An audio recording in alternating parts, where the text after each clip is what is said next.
Well, good morning, everyone. Hopefully you're doing great on this TGIF. It's 10:30 in the morning here in the Central Plains, Missouri River Valley, but out west, which is what you're looking at right now, it's about 8:39 in the morning out there. This is Santa Monica, California, just outside of San Diego. You can see the ocean right there, the Pacific crashing against the pier here. Famous Santa Monica Pier. Obviously, they've got a bit of carnival rides out there, Ferris wheel, little roller coaster ride. It's kind of fun. It's a great little spot to go grab a burger and a shake for sure. And there's a couple of people out there hanging out.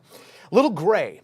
And the reason why that we're hanging out here in Santa Monica is because we've got a huge tropical system out there on the west coast. It is Hilary that we are monitoring, and it's actually affecting us here to the Central Plains and the Missouri River Valley. So good morning to you guys. Storm Track 5 meteorologist Greg Bennett here. Wanted to get you up to date on what's going on with us weather-wise. Obviously, we've got big things happening in the atmosphere for us as we move on into the weekend. You know we've been talking about heat for days and days and days now, getting you prepped and ready to go for this heat that's impacting us by this Saturday. But it has a lot to do, a great deal to do with what's happening out west in the Pacific. So let's talk about it because there's a massive hurricane out there. It's Hurricane Hilary. These are the details of Hurricane Hilary. It's coming in as a Category 4 right now. We've been tracking this every 3 hours, getting updates to it. With a Category 4, the winds are sustained at about 145 miles per hour. Now, those winds were registered closer to the eye wall there, basically right there in the center where you see that clear spot where the icon is currently, right up close to the edge of that, dead space. That's what we call the eye wall, and that's where we have the strongest winds of this storm system.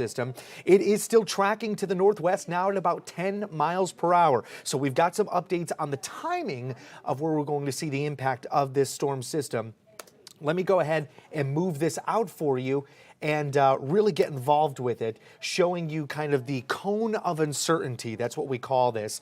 Now, basically, that means you see this kind of cone from one edge of it to the other is where it can waver and maybe where the direction is going to be. But the kind of red line that we've got up the center there is kind of the average of what all of our different model outputs are pushing out for the direction or the path of Hilary. Now, as you can see, it's really starting to drive up towards the north, making it very close to the coastal areas of the Baja Peninsula, and then looking to really make direct impact to Southern California. San Diego, moving into Los Angeles. These areas haven't seen a tropical system make direct impact to this area since about the 1930s. And even so, it was a very weak tropical storm. They called it the Long Beach tropical storm. That's where it actually made direct impact. And I don't believe it made it up to about the 50, 60 miles per hour. It was barely a tropical system around the 1930s there. But they do anticipate around San Diego to be hit with 50 mile per hour sustained winds. Now, that's not the issue here necessarily when it comes down to the wind. It's going to be the rain, the copious amounts of rain. And notice that it's already impacting areas of Arizona. That includes Phoenix, Flagstaff, Glendale. This is where we're going to have our Kansas City Chiefs literally in the next 24 hours. They're going to be pumping up to the north there, off around, for us, it's going to be to the south and west, but for Hurricane Hilary, it's up to the north. But they're going to be moving in there for a game that they have against the Cardinals. And they're already seeing wet weather increase in this area. And it takes very, very little for us to see significant flooding concerns off around the city of Phoenix. And this, of course, does include the Glendale area. I'm actually going to see if I can get a little bit closer in and kind of sort of move away from the timing here and just show you what we're dealing with. That's where we see these blues and grays. That's indicative of rain, heavy downpours right smack dab around the Phoenix, Arizona area. So I want to put this in perspective for you. Just a quarter of an inch, that's all it takes, is 1/4 of an inch of rainfall in areas such as Las Vegas, Nevada, and Phoenix, Arizona, to see massive flooding concerns, all right? That would be rain kind of inundating roadways and highways, interstates. That's where we can see so much runoff that it could sweep away cars. It's only 1/4 of an inch. And what we're anticipating in these areas is anywhere from 2 inches of rain to 5 inches of rain, all within about a 24 to 48 hour time span. All right. Now, obviously, the most impactful of this wet weather is looking more likely now around Sunday into Monday. That's when we're really going to get involved with the meat and potatoes of Hurricane Hilary, which is looking to be a tropical storm by the time we get to this situation. But even Saturday, we're going to continue to see a buildup of wet weather, scattered showers and thunderstorms. And like I said, it only takes about a 1/4 of an inch of rainfall in these locations to see major flooding concerns. Now, the stadium itself, where the Cardinals and the Chiefs are playing, is it's an indoor stadium. It's got a cover. I'm not concerned about the actual game itself. It's trying to get to that stadium and trying to exit that stadium and getting back on the roadways. That's going to be the concern. Also moving forward throughout the weekend and into the day side, in these areas, we could be dealing with major flight concerns. That's what I'm really worried about. LAX. Phoenix, obviously, and then moving up into Las Vegas, off around KLAS, I think that's what it is. These areas are big hubs for the Central Plains and for KCI. So we could be seeing some major flight cancellation and delays when it comes down to the weekend and the start of the next business week, all associated with Hurricane Hilary. Now, obviously, these are all not necessarily major direct impacts to us, right? They're kind of sort of spin-offs to making it more of an inconvenience for us, especially if you're traveling out there, right? Well, this does have a direct impact to us, a true direct impact. It is influencing the major heat pouring out of the southwest and central Mexico and moving right into our neck of the woods. The bump, the force that moves this kind of warm air mass out of the southwest and the south central plains is Hurricane Hilary. And that's why we are talking about Hurricane Hilary so much. It is going to push all of this warm air right into the central plains, Missouri River Valley, trekking into the southeast, the Tennessee River Valley for us. And it remains over our area for days. We're talking about a prolonged stretch of incredible heat that we have not seen all summer long. Now, we've had a couple of excessive heat warnings. In fact, we've had one, and it's lasted one day within our summer season. We've had a few days of heat advisories, but we're talking about excessive heat watches that start up on Saturday, and they move until Wednesday, 10 p.m. at night. All right? So we're talking Saturday, Sunday, Monday, Tuesday, Wednesday. And there's still an opportunity for Thursday to be a part of this excessive heat watch situation because the temperatures are still pushing around the middle 90s. We're trying to get up to about 105 degrees for a feel like in order to keep the excessive heat watch expanded into Thursday. And right now it's just a little too far away for us to forecast and have more confidence in that at this time. So we're going to hold on to at least Wednesday with this excessive heat watch. By the way, this does start off Saturday, 12 o'clock in the afternoon. Will continue till 10 p.m. Wednesday. This is significant because we haven't seen a stretch of this kind of heat, excessive heat watches, since 2021. No joke, look it up. It's there. It's in the data if you are interested. So we're roughly somewhere around 600 or 700 days that we have not seen a stretch of excessive heat watches like this to the Kansas City area. It's a hot second, pun intended, by the way. So what are we talking about when it comes down to these temperatures? Well, upper 90s are a given, but I want to show you what we're looking at for the conservative models on our heat index, meaning our feel-like temperatures, okay? So we're going to start off with today, and today's beautiful. Today's the day to plan, prepare for all of this heat that's moving in starting this weekend. 85 degrees is the feel-like.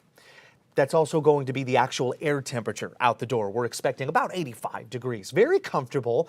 A couple of degrees below average, in fact, for mid-August. Ideal to be out and about. We will have high UV rays, so heads up. If you're going to be out there for more than about 40 or 45 minutes at a time, you want to slap on the sunscreen. And I think you should be out there for more than 40 or 45 minutes at a time. It is going to be a lovely day with wind mainly out of the south at about 5 to 15 miles per hour. So let's get into Saturday and Sunday's forecast. Feel like soars to 106 conservatively, and then Sunday conservatively is 109.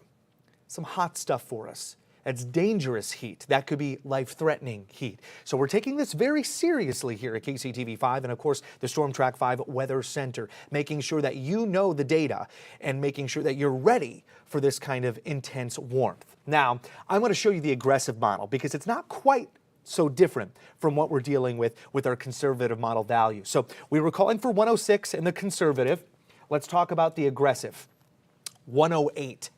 Not too far off at all. And in fact, this map looking to actually match my tie right now with these bright pinks that we have all across the viewing area. So this is Saturday, 4 p.m. Again, aggressive model run that we have for 108 as the feel like temperature. We're going to continue on. We're going to move on into our Sunday here. This is where it gets pretty intense because we had 109.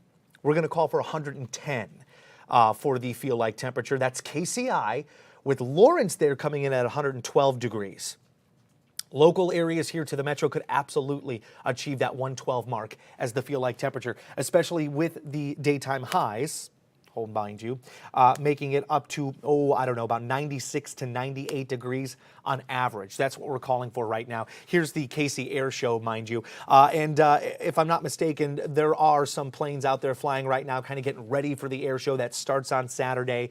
So you know what? If you want to get out there and maybe see some of them doing their practice flights, I think now is the time to do it, only because we have such mild conditions out there. Temperatures in the lower 70s as we speak, but 96 expected to be the high, 98 degrees expected on Sunday's forecast. It's not just here that we're monitoring. We're also monitoring all across the viewing area, especially the State Fair. This is the last weekend and the big weekend because if I'm not mistaken, there is a real famous rapper hanging out in Sedalia. And looks like one of their songs is pretty perfect for what the weather's going to be like. You know, the one it's getting hot in here, but it's like it's getting hot in her. Okay, I digress. I'm a meteorologist, friends. I'm not a rapper. But listen, we've got 95 degrees by 4 o'clock in the afternoon, 6 p.m., 94 degrees. And again, the feel like temperatures in these locations just as hot as what we're looking at here to the metro, about 105 to 108 degrees. Not only that, if you're deciding, hey, I'll beat the heat. I'm going to go to the Lake of the Ozarks, right? I'm going to hang out there.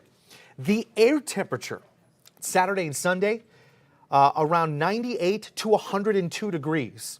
Monday looking to be around 100 degrees as an air temperature, and the feel likes there are going to easily push 110 plus. Very hot stuff that we've got to watch out for. I think I've got one more here that I want to push and show you, and I believe it's the Billy Joel concert. I'm going to go ahead and force it in and show you what we're talking about here for the Billy Joel Stevie Nicks concert. A lot of people are going. A couple of us here at KCTV5 are going to be going on Saturday. 96 at 4:30 in the afternoon. All right, that's just as high as we're looking at KCI. 6:30, 95, 7:30, 93, 11:30 at night. We're pushing midnight, and we're in the upper 80s. Again, I mean, this is kind of sort of some serious stuff out there for us weather-wise that we want to make sure that you just kind of sort of grasp the situation. More perspective for you. At 90 degrees alone, just 90 degrees daytime high, and you leave your car out in direct sunlight in the parking lot at a grocery store, you're talking about the interior, just the interior, not the dash, but the interior of the car, reaching up to about 133, 135 degrees. Pushing 95, it's around 148 degrees. Pushing close to 100 degrees, it's feeling more like 155 to 165. That's the air temperature inside the vehicle. The dashboard is a different story, depending on the color of your dash. Let's say it's that normal, dark charcoal gray or maybe a dark black. You could easily be around 200 plus degrees on the dashboard. which is why we always say, hey, during these times of extreme heat, you can bake cookies on your dashboard. You know, you could literally do that. That's kind of sort of the typical low temperature that you can get for slow baking cookies. You know, I used to do this all the time when I was working in Las Vegas, and we would get up to about 110 or 112 degrees as an actual air temperature. And the interior of your car would reach up to about 170 degrees, with the dash being around 100 or 225. So instead of baking cookies, I decided that it would be a really great idea to slow roast a roast. And lo and behold, it did work. After about 5.5 hours on somebody's dashboard, it was about medium rare. That roast was roasted up to.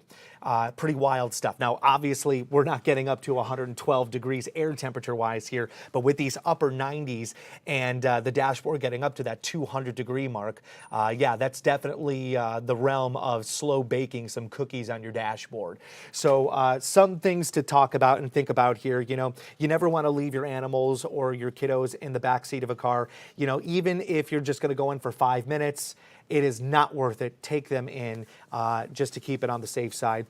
FYI, if you got leather seats, just know that you might want to wear jeans when you sit down in that vehicle if it's going to be in direct sunlight. Because if you're wearing shorts or, God forbid, a skirt, you're going to be pan-searing your thighs.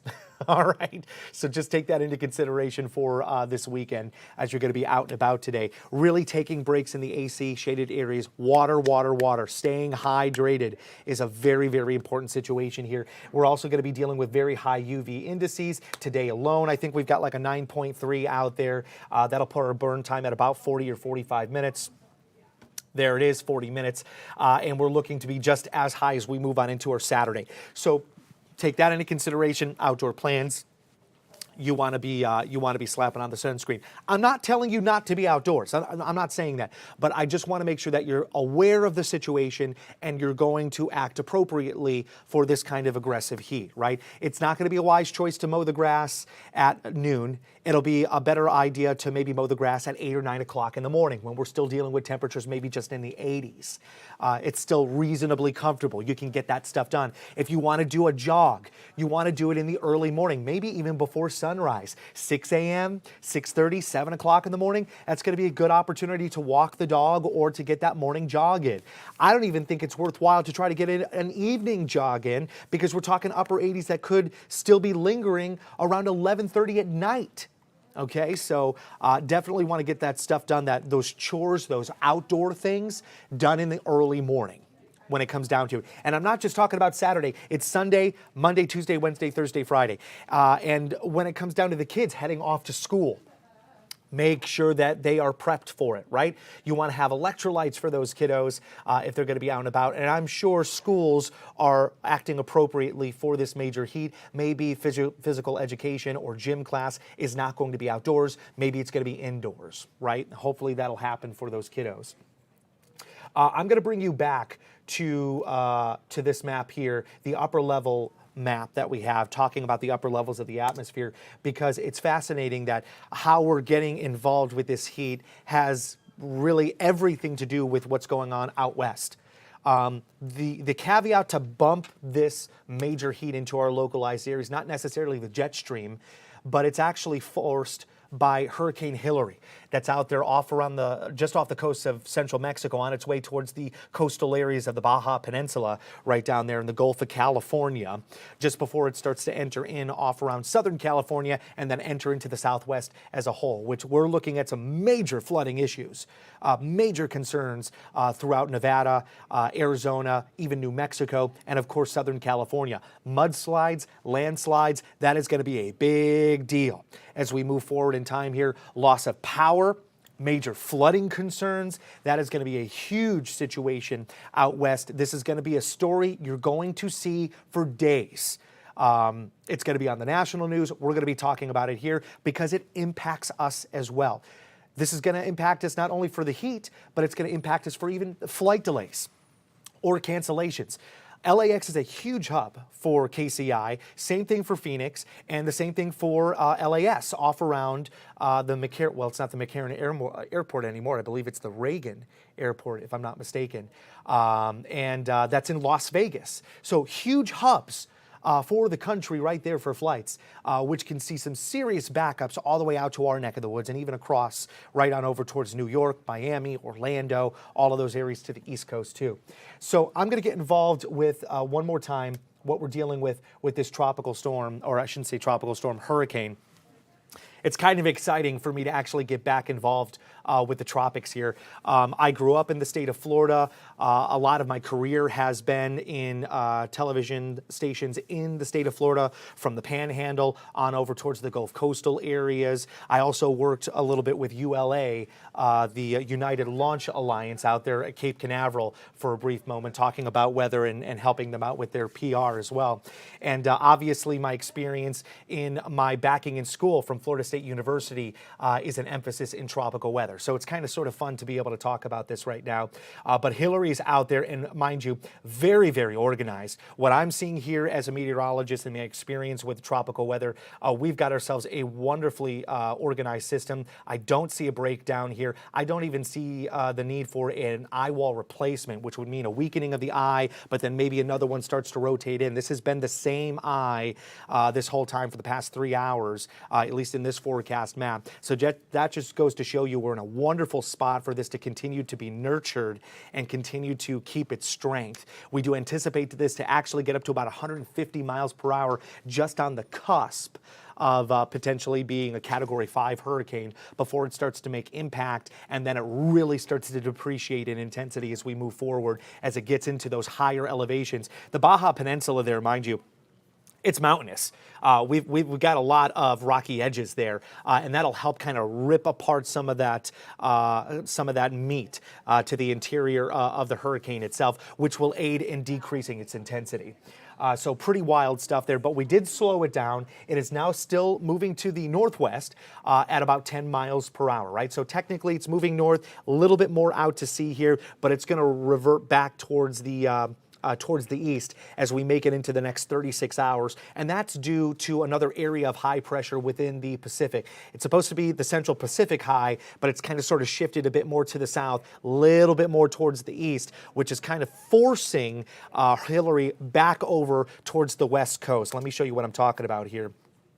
So you can see how we've got this impact, and kind of sort of moves just a little bit more to the east. And what we have literally out towards the west in the Pacific itself, the meat of the Pacific, is a big area of high pressure.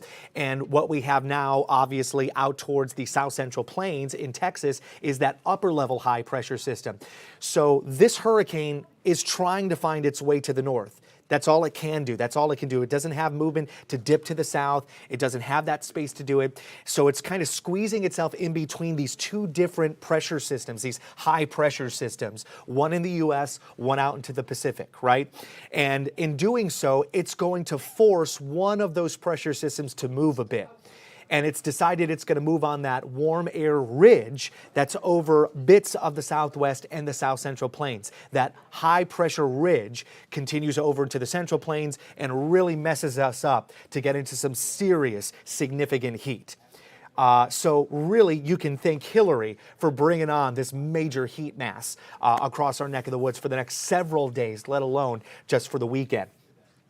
But the timing changes basically every 3 hours on us. This is what is fascinating about tropical weather, and you can really play this out across just inclement weather as a whole. But this is like the perfect kind of example of it when we track hurricanes. We get updates just before landfall just about every hour, right? As it makes it to the point where within the 24-hour time frame of making landfall, we'll get updates every hour. We're going to have planes go through and get more information for us, right? That's a lot sooner than what we would normally get here to the Central Plains, which is about every 3 hours. We put a balloon up, get some data, bring it back down, take that data and give you a data model. So this goes to show you how quickly the atmosphere can change, because we can get hourly updates. Now, currently, we're not near landfall in the next technical 24 hours. We're a little bit farther out of that. But once we do so, we'll get to that hourly kind of track. Nonetheless, we're getting every 3 hours with hurricanes and tropical systems, and we see minor alterations. And we could see that with the path of the storm system. We're going to see that with the timing of the storm system. Yesterday alone, we were talking about Sunday morning. Seeing impact around the northern Baja Peninsula, where now we have Sunday night. Okay, so we've seen drastic changes already with timing, but not so much when it comes to the actual path. That cone of uncertainty hasn't really budged a whole lot, and I think that has a lot to do with the two different high pressure systems squeezing up against it on either side, right? The one that's off to us, that's going to bring that major heat, and the other one that's out around the central Pacific, trying to nudge a little bit closer to the east, closer to the United States. So wild kind of impact. And again, Los Angeles, San Diego have not seen a direct impact since basically the late 1930s. Now, they've seen little bits and scathings of tropical systems. I was actually a part of Las Vegas when they were dealing with Tropical Storm Audley that came in, I believe, 2014 or 2015. But that went through the Gulf of California there, that kind of sliver of blue from central Mexico to the Baja Peninsula right there, and kind of met into more of a Arizona and more into New Mexico situation rather than direct impact to Southern California. I think that was literally the latest tropical system in history that we've got with this kind of impact to Southern California. But this is a major direct impact to California. Something that they haven't seen since about 1939-ish. Don't quote me on that. It might be 1935. It's been a hot second since I've seen those details. But I can tell you that back then they did not name these storms. They just called it the Long Beach, California tropical storm. And that's what it was. It was a tropical storm that impacted the area, bringing copious amounts of rainfall, a little bit of storm surge out there. The flooding was the concern, especially as you got into the higher elevations through Temecula and that Sierra Nevada kind of mountainous area of the west there of Southern California. So wild, wild stuff. And again, this has everything to do with our weather. How fascinating is that? This is why they teach us, it's Meteorology 101, that the atmosphere is a fluid and it likes to have checks and balances. It's equilibrium. If something is going to happen in one area, we've got to have an opposite or equal reaction to another. So we can keep that balance going as we fluidly move the atmosphere across the planet. And that's what really got me fascinated with meteorology when I was a kid. To know that we've got a form of a fluid, almost like a liquid, with this energy to the atmosphere that produces thunderstorms or clear skies or blizzards out there. And this is a perfect example where we have this major hurricane that's out there in the Pacific, well away from us, thousands of miles away, and it's impacting our local weather throughout the next 5 to 7 days. Wild, wild stuff here. Keeps me on my toes as a meteorologist, and I absolutely love that. I'm going to give you guys one more look of what we're looking at for our heat for the next couple of days. We're going to go straight into what we have for the air show. I'm going to show you that forecast, and then I'll leave you with a lovely look of some Ferris wheels, not in Sedalia, but all the way over to the West Coast in San Diego and Santa Monica coming up after this. Let me show you what's going on for the air show here. 96 degrees expected to be the high. This is going to be really the official temperature taken at KCI, the airport. But you can expect to see these temperatures plus or minus 2 to 3 degrees across the entire metro from 96 that we'll have over at the airport itself for Saturday. Sunday comes in at 98 degrees. Not a whole lot of coverage for the air show. So you might want to bring your own, meaning like, if you got those pop-up tents or something, those day tents, that would be a really good idea. Make sure you bring the cooler full of ice water, something to keep you cold. If you've got rags or those cooling cloths, put them in that cold ice water bath and use them. Make sure the kids have them. Slap on the sunscreen. It's going to be a really good idea for that kind of stuff. Because the last thing we want is for you to go down because of heat stroke or heat exhaustion. I actually, before I even get to Santa Monica, let's go ahead and show you one more time the signs of heat stroke and heat exhaustion. I've got that graphic somewhere in my 500 graphics that I use during the morning newscast here. So I'm going to pop that in. It's probably towards the end with the 10-day forecast. And yes, there it is. I'm going to go ahead and bring that up for you.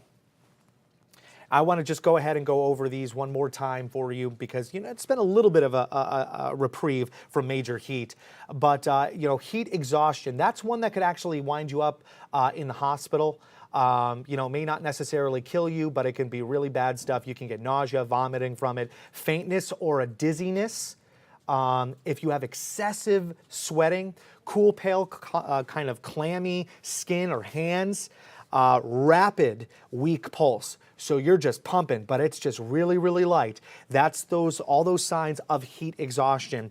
And really, you don't want to get to all of those. You just want to get to maybe even just like a faintness or a dizziness. Just a light dizziness usually comes on before all this other stuff does. The excessive sweating, though, it's pretty close to that faintness and dizziness. And if you get to those signs, honestly, friends, go ahead and get indoors. Get yourself some water. Drink it slowly. You don't want to take it down because if you do, it might come back up because you're taking it in too fast. Your body can't handle that. All right, so when it comes down to heat stroke, this is the thing that doesn't necessarily put you just in the hospital. This could put you 6 feet under. This could kill you, which is why we're taking this very seriously when it comes down to this incredible heat.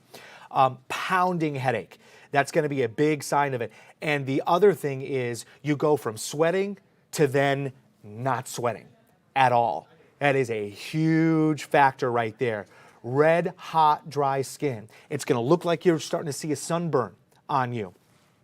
Rapid but very strong pulse. You're going to feel that heart basically beating out of your chest. All right? And then you may lose consciousness. You don't go to dizziness or faintness. You just go to spots and then a blackout. You don't want to get to that point. We don't want that. So if you get to the point where maybe you're not sweating, maybe you're starting to feel like you're getting a headache, maybe you're feeling nauseous, these are signs to get out of the heat as fast as you can. All right? Find a way to cool down quickly. Take in water and hydrate yourself, but do it at a slow process. You don't want to gulp it down because, like I said, it could come right back up on you. And you don't want that. That's just not feeling good. It's terrible. All right. Well, with that being said, let's go back to the West Coast. I want to show you really cool shot of Santa Monica. This is something that we don't necessarily get to show you guys often. Obviously, you know, for all intents and purposes, it's nowhere near our viewing area. But the weather off around San Diego in the next 48 to 72 hours is really impacting us, which is why we wanted to show you Santa Monica. Not quite opening up the Ferris wheel and all those rides, but we've got people out there hanging out, probably getting some food, enjoying the last little bit of pleasant weather before they get into that major storm activity. Of course, if we have any more details to give you, we will let you know. We'll warn you first about it, whether it's on air or online or both. We've got your back here at KCTV5, making sure that you have all the information you need to plan and prepare for any kind of inclement weather, including extreme heat.